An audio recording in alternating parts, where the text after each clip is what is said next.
xilli maanta aan booqday deegaanka geedxamarka ee degmada Wuruure gobolka Cayn ayaa waxa deegaankaasi uu yahay deegaan dhawaan la degay waxaana ku soo barakacay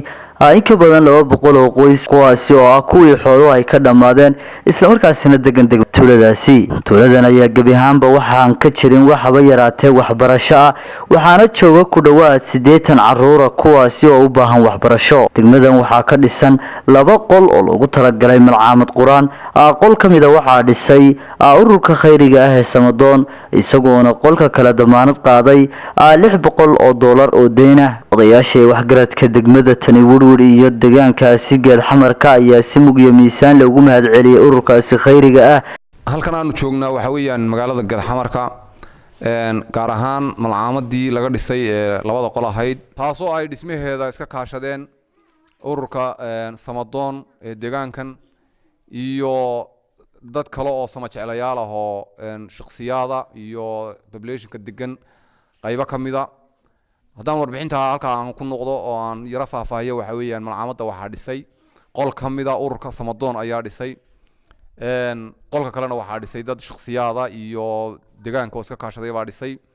isla markaa halka waxa laga yeeshay lacag deyn oo $635 ayaa lagu yeeshay qolka kale ka Samadoon dhismayka kale waxay noo sheegeen inay bixinayaan baaqigii laga yeeshay qolka kale inay Samadoon iyana bixinayso imikana waxaan leenahay malcaamadii wataas way furan tahay waxaana dhiganaya arday u yaraan 70 iyo in ka badan ayaa dhiganaya waxa kale oo dhiganaya ururada hooyooyinka iyo haweenka ayaa iyana qaybta kale dhiganaya oo wax ku dhiganaya dadka waaweyn waxa ku adag oo aad iyo aad ugu adag macalinka iyo macallimiinta iyo mushaharaadkooda ayaa ku adag waxaan mar labaad idinka codsanaynaa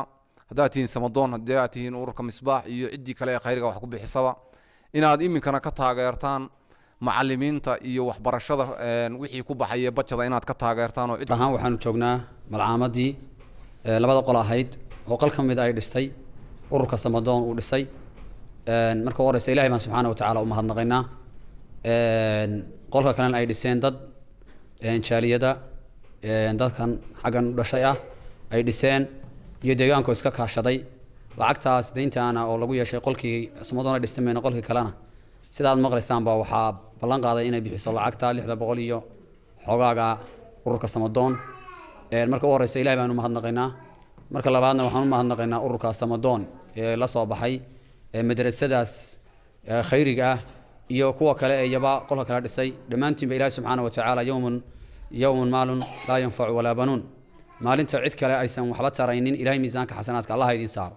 dhamaan dadkan dadkii xooluhu ka dhamaadeen fiina iska bixiyaan daaya nolosha ku adag oo waa dadkii aad garan qof walba uu garan karaa marka waxaan leenahay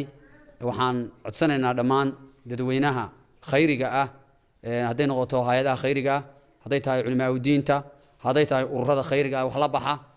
inay naga caawiyaan oo ay ka caawiyaan magaaladaas iyo dadka tabaalaysan waxa weeye fiiga ama dhaqaalaha yar ee ku baxaya macallimka ugu yaraan 70 qof weeye dadkaasi waa deegaanka waa dadkii xooluhu ka baxeen dadka buug iyo gogol iyo cunno midna wax ku filan ma haystaan kamana bixin karaan fi macallin daa waxa weeye waxaan u sheeganaa cid kasta adduunka dadka islaamka iyo cidii wax bixisaba inay naga soo caawiyaan oo ka caawiyaan dadka wixii ay ku caawin karayaan malcaamadii isku jiro ama geedxamarka qofba sidoo yaqaan waa malcaamadda aad arkaysaan deynta ay laagtahay ardayda joogtana waad aragtaan waa 70 iyo saayid waxaan awalan u mahad celinaynaa Allah subxaanahu wa ta'ala Ilaahay noo dhisay waana geedxamarka waxaanu codsanay dad dumar iyo caruur iyo rag waaweyn dadka meesha jooga wax allaale wixii ay waxbarasho ku gali lahaayeen oo ayan haysan waxaanu kala oo codsanay dadka rag iyo dumar